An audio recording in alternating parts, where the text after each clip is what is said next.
നമുക്കിന്നൊരു സദ്യ സ്പെഷ്യൽ അവിയലായാലോ? അപ്പം നമുക്ക് ഇങ്ങനെ തയ്യാറാക്കുന്നതിന് എളുപ്പം തന്നെ നോക്കാം കേട്ടോ. അവിയലിനുള്ള കഷ്ണങ്ങളൊക്കെ നമുക്കൊന്ന് അരിഞ്ഞെടുത്ത് വെച്ചിട്ടുണ്ട്. നമ്മൾ അവിയൽ തയ്യാറാക്കുന്ന സമയത്ത് ചിലർ മാങ്ങ ചേർത്ത് വെക്കാറുണ്ട്, മിക്കവരും തൈര് ചേർത്തായിരിക്കും വെക്കുന്നത്. അപ്പോൾ ലാസ്റ്റ് ആയിരിക്കും തൈര് ചേർക്കുന്നത്. അപ്പോൾ ഞാൻ വെക്കുന്നത് തക്കാളി ചേർത്താണ് ഞാൻ സാധാരണ അവിയൽ വെക്കുന്നത്.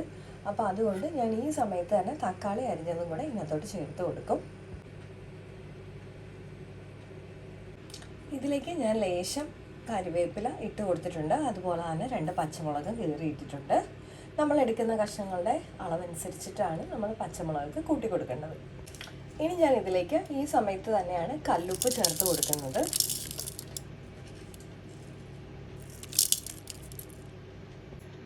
ഇതിലേക്ക് ഒരു ലേശം മുളക് പൊടി ചേർക്കാം.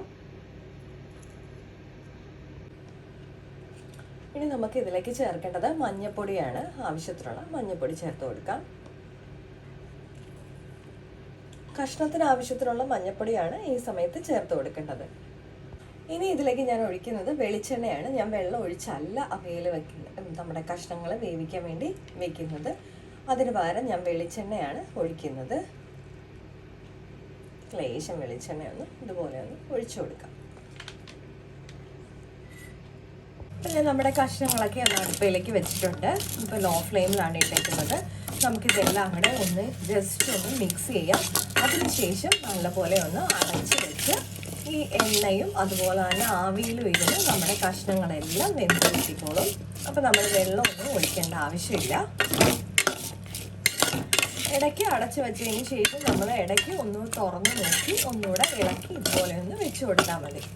ഇപ്പോൾ ഞാൻ കഷ്ണങ്ങളൊക്കെ ഒന്ന് നന്നായിട്ടൊന്ന് ഇളക്കി കൊടുത്തിട്ടുണ്ട്. ഞാനിപ്പോൾ ഇത് അടച്ച് വെച്ച് കുക്ക് ചെയ്യാൻ പോവാണ്.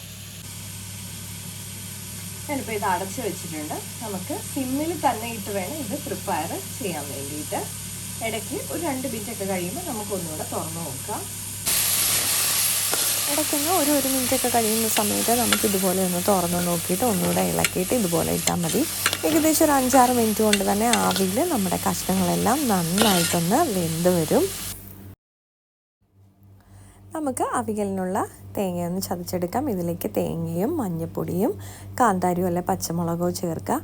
ചിലർ നല്ല ജീരകം ചേർക്കാറുണ്ട്. ഞാൻ 2 കറിവേപ്പിലയും കൂടെ ചേർത്തിട്ടുണ്ട്. ഇത് നന്നായിട്ടൊന്ന് ചതച്ചെടുക്കാം.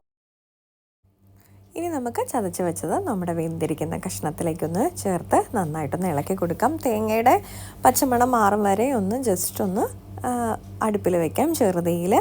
ഇപ്പോൾ നമ്മുടെ അവിയൽ സെറ്റായിട്ടുണ്ട്. ഇനി ഇതിൻ്റെ പുറമേലേക്ക് നമുക്ക് ലേശം പച്ച വെളിച്ചെണ്ണയും അതുപോലെ തന്നെ കറിവേപ്പിലയും കൂടെ ഒന്ന് ചേർത്ത് കൊടുത്താൽ മതി. അപ്പോൾ നമ്മുടെ അവിയൽ റെഡി ആയിട്ടുണ്ട്. അപ്പോൾ എല്ലാവർക്കും ഇഷ്ടപ്പെട്ടിട്ടുണ്ടെന്ന് വിചാരിക്കുന്നു. അപ്പോൾ എല്ലാവർക്കും ഇഷ്ടപ്പെട്ടിട്ടുണ്ടെങ്കിൽ ലൈക്ക് ചെയ്യാനും ഷെയർ ചെയ്യാനും കമൻറ്റ് ചെയ്യാനും സബ്സ്ക്രൈബ് സപ്പോർട്ട് ചെയ്യാനും മറക്കല്ലേ. അടുത്ത വീഡിയോയിൽ വീണ്ടും കാണാം. നന്ദി, നമസ്കാരം.